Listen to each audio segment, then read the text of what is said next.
Hi guys, I'm Caitlin and this is Book Chats, and today I'm going to be reviewing the 15th debut novel that I read this year, which was Ivory and Bone by Julie Eschbaugh. So I want to have a little disclaimer here at the front. I've been following Julie and her publishing journey for years. She was she still is a contributor at the Publishing Crawl blog, which is a blog that I followed really intensely for the first couple years that it was a thing, and I have kind of fallen away from in later years.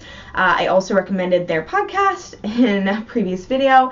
Anyway, I've been following Julie since then. I used to talk to Julie directly, and so in some ways, I know Julie and I wanted her book to be good, but at the same time, I want to be also really clear, I was deeply afraid I wouldn't like Julie's book.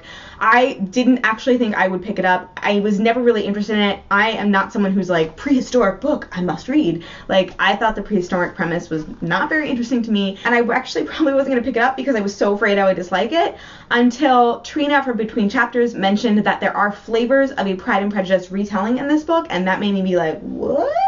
And then I picked it up, and I'm really glad I did because I really enjoyed this, and this was probably so far in my top 5 or 6 debuts of the year. Oh, also the point of view is second person because the main character is telling a story to someone and you are listening in, so they're like, you this, you that, and that's really unusual, and so I also was very skeptical of that, but it actually worked really well and I really enjoyed it, and so it totally worked for me.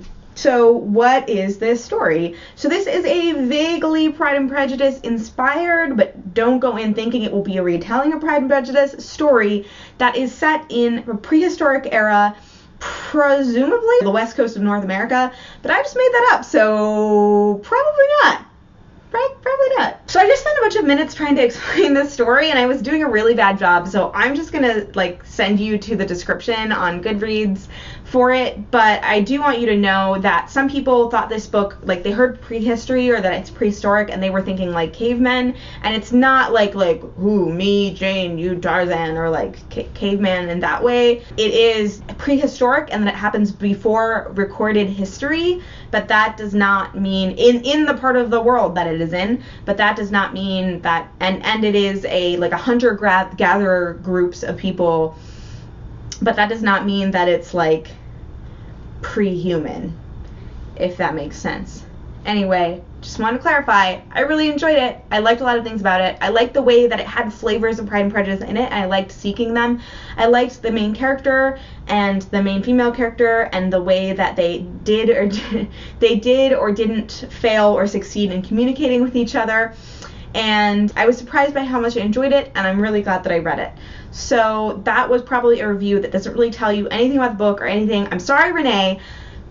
If you have questions more specifically, please ask them down below, and I will try to answer as best that I can without being super spoilery, although I don't really remember enough about the book to be spoilery. So I guess that's one thing. I read this several months ago now, and I'm just reviewing it now because stuff.